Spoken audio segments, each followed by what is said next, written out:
So today I'm doing my injectors. I've already taken the bonnet off, and then I'm going to take these two bolts here off, which you can see, those two bolts, and then get into it that way. Okay, so I've taken the two front bolts off, and then you get to, these are the injectors, these are the fuel pipes going to the injectors, and I'm going to make sure I've got the right fuel pipes for it. So after that, you've got these green little clips here, and just push them back, and then pull these up to release. To release them from the injectors. And then undo these loosely, undo all of them loosely, then take them off, and then cover these up as well. You're meant to take these plastic clips off. They don't want to come any further than that, but I've managed to get the wire and harness out of the way, which is what you're meant to do anyway. So my thought is if I take this bolt off, take that out, the plastic will come with it, and then I can do these two and then those two. So after those clamps have been taken off, it is easier to get to. It is definitely filthy behind there. I don't know if you can see anything, but it's grim. Like, it definitely hasn't ever been done, not that I can tell. So then you have to take these off, like get a spanner, open-ended spanner, and just wiggle them around and take one of them out. I'm going to do one at a time to stop any dirt and dust and shit getting into these.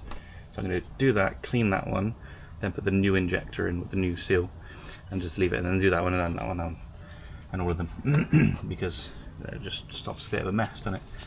Especially as this is my first time doing this kind of thing. I managed to get the first injector out. Well, no, technically number one is this side, 1, 2, 3, and then 4. And then you put one of these little things here to stop any of the crap going right down into the cylinder. And as you can see, I might put the light on, but as you can probably not see, hold on.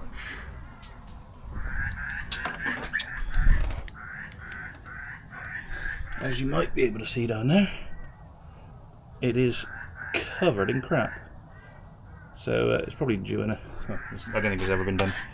So let me just turn that on. So it's never been done, it's probably due one. So the next job, because I'm deciding whether I want to do them all at the same time, or one, then the next, and the next, and the next. But I think I'll do them all at the same time, because I can do them all in the same kind of way. You know, then I'll follow the instructions properly. Just my logic anyway, so I'm going to do that one, and then do the O-rings, and then obviously put all the little nut thing at the bottom, and then clean them out, and then put them back in, and do it that way. So here's a little trick. If you do struggle to get the injectors out, you can put the old fuel pipe back on and wiggle it and pull, which does work, because they can be a bit stiff. If they've been there for a while, they can be a bit stiff. So I looked at that. Plus you need new fuel pipes, these ones anyway, you're supposed to have new ones anyway. So if you do break them, damage them or anything like that a little bit, it shouldn't be the end of the world. Also, because I haven't finished cleaning them, and I'm outside, not particularly in anywhere that's sealed, I have put a bit of tissue in there, which I can easily take out. It's only just in the top, just to stop anything falling down into them. I mean, I've put the bottom bit, little sealer in anyway, so it should have been fine. But because these are taking quite a while to get up, it's just easier, I think, to do it this way and make sure nothing extra falls down. I don't want anything extra trying to fall down there and me have to fish it back out like a leaf or a bug or anything like that, because I don't really have much to fish anything out with. Well, I do, but I don't. So I've managed to get them all out. These two were surprisingly easy compared to those two. Yeah. And but I've put a little bit of this tissue back in it just to stop anything falling down in there, because I'm about to go for lunch, because I'm hungry. And obviously I don't want anything falling down in there. So all I have to do when I come back is take off these rubber O-rings. I've got some new ones to replace that. I've got to clean inside of each of these.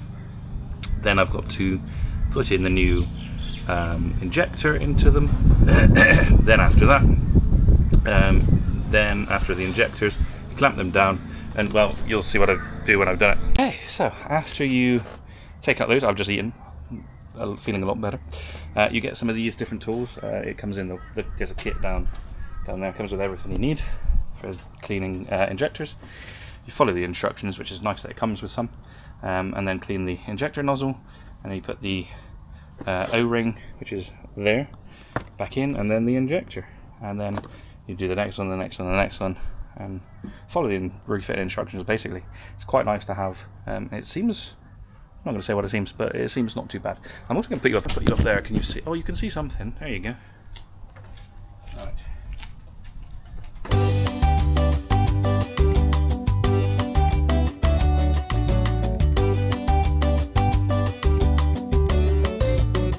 So I've got the 2 in, as you can see.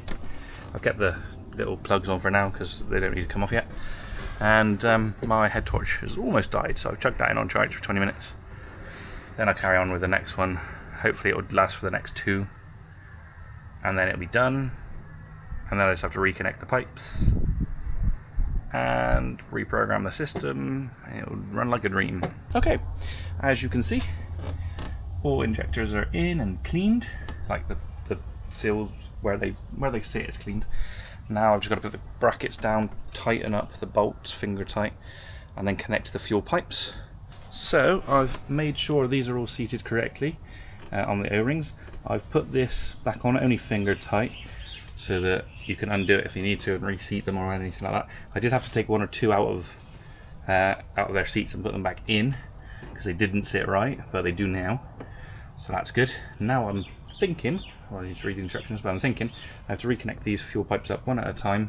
Okay, so after these bolts you put on, you do these one at a time, just finger tight, like with these, finger tight as well, until they're all on. After you've finger tightened everything and it's all on, it's all good, it's all how it should be, you then get a torque wrench and do these up to 7, at least for this engine. Go check your specs if you need to. These go up to 7 Newton meters and then a further 180. So I did 7 on that until it clicked, and then I got that and just did 180 on the turn on both of those. And then I believe these need tightening up. Okay, so I've just torqued all of these up so they're all the correct values that they should be. Once you've done these pipes, these have to be reconnected. You have to take these green plastic clips that were on there before, or whatever colour they are, and move these back and put these back on. These are for the fuel exit, and then clip these back on. After that, you're meant to reprogram the injectors. However, my things didn't work, but you can still turn it on and drive it somewhere if you need to. It's just not efficient until it's programmed in properly. But it's working. It sounds fine. It sounds a lot better than it did before, I gotta be honest. So I'm gonna let it run up to it's hot, then turn it off, put the covers on, and put the bonnet back on, and this, that, and the other.